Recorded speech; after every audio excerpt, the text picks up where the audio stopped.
Friends, आज के video में पौधों के लिए एक ऐसा फर्टिलाइज़र शेयर करने वाली हूँ जो पोटेशियम से भरपूर है और पोटेशियम के साथ साथ प्लांट को ज़रूरी माइक्रो न्यूट्रिएंट्स भी उपलब्ध कराएगा। क्योंकि पौधे में यदि पोटेशियम की कमी होती है तो पौधा फूल देना बंद कर देता है या उसमें कलियाँ फूल बनने से पहले ही गिर जाती हैं। तो यदि आपके प्लांट में बिल्कुल भी फूल नहीं आ रहे हैं या एक बार फूल आकर फूल आना बंद हो गए हैं, कलियाँ फूल बनने से पहले ही गिर जाती हैं, पत्तियाँ पीली पड़ रही हैं, तो इस फर्टिलाइज़र का यूज़ आप अपने प्लांट के लिए ज़रूर करें। और सिर्फ फूलों वाले पौधे ही नहीं, आप इसे अपने फलों वाले पौधे, सब्जियों वाले पौधे सभी पर यूज़ कर सकते हैं। क्योंकि पोटेशियम की सभी प्लांट्स को ज़रूरत होती है। यदि आपके प्लांट में सब्जियां बनने से पहले ही फूल झड़ जाते हैं, चाहे वो मिर्ची हो या फिर बीन्स का प्लांट हो, कोई से भी सब्जी के प्लांट हो, तो उसमें आप इस फर्टिलाइज़र का यूज़ कर सकते हैं। मैग्नीशियम इस फर्टिलाइज़र में मौजूद है और मैग्नीशियम रिच फर्टिलाइज़र यदि आप अपने सब्जी वाले प्लांट को देते हैं तो उनमें लगने वाली सब्जी का आकार अच्छा होता है, इसके साथ ही उसका टेस्ट भी अच्छा होता है। पत्तियों का रंग हरा चमकीला होता है। यदि आपका प्लांट लगातार पत्तियां पीली करके झड़ा रहा है तब आप इस फर्टिलाइज़र का यूज़ कर सकते हैं। तो फर्टिलाइज़र को बनाने से पहले 2 से 3 बातें आप अपने प्लांट के लिए ध्यान रखें, जिससे कि फर्टिलाइज़र का पूरा फ़ायदा पौधे को मिल सके। सिर्फ फर्टिलाइज़र डालना ही काफ़ी नहीं होता है, पौधे की सही समय पर सही देखभाल ज़रूरी होती है।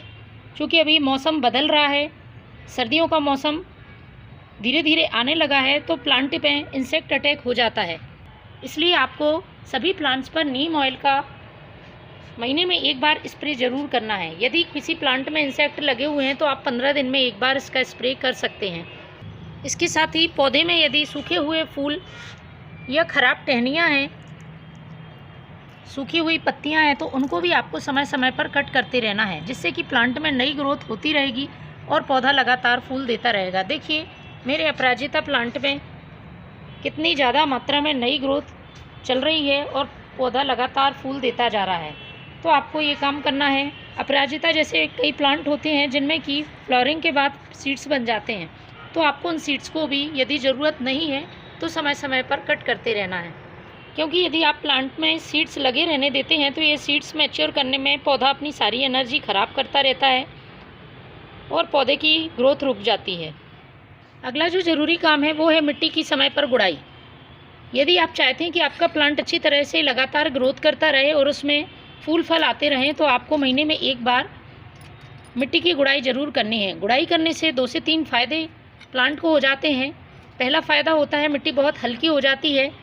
हम जो भी फर्टिलाइज़र डालते हैं जड़ें बहुत तेज़ी से अवशोषित कर लेती हैं। दूसरा फ़ायदा, जड़ों तक पर्याप्त मात्रा में ऑक्सीजन पहुंचती है और जड़ों का मजबूती से विकास होता है।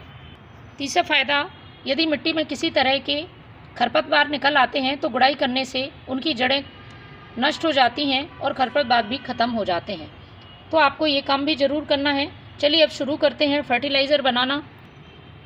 हमारे घर में ही कई चीज़ें ऐसी मौजूद होती हैं जिनकी मदद से हम प्लांट को सारे पोषक तत्व उपलब्ध करा सकते हैं। तो आज मैं ऐसी ही एक चीज़ का इस्तेमाल करूंगी, वो है ये प्याज के छिलके। हम सभी के घर में उपलब्ध हो जाते हैं और हम इन्हें यूं ही फेंक देते हैं। पोटेशियम से भरपूर हैं और पोटेशियम के साथ साथ कई माइक्रो न्यूट्रिएंट्स प्याज के छिलकों में मौजूद होते हैं। तो आपको अपने प्लांट की संख्या के हिसाब से कम ज़्यादा इसकी मात्रा ले लेनी है।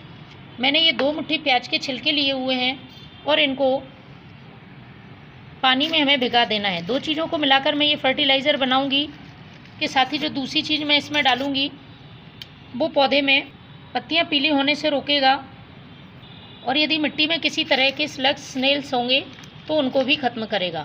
तो सबसे पहले आपको ये छिलके 2 मुट्ठी छिलके आधा लीटर पानी में गलाकर रख देने हैं 1 दिन के लिए। तो मैंने 1 दिन पहले काफ़ी सारे प्याज के छिलकों का ये फर्टिलाइज़र तैयार किया है। ये देखिए गलने के बाद कुछ इस तरह से फर्टिलाइज़र का कलर होगा। तो मैं इसको छान लेती हूँ, उसके बाद मैं दूसरी चीज़ इसमें मिलाऊंगी।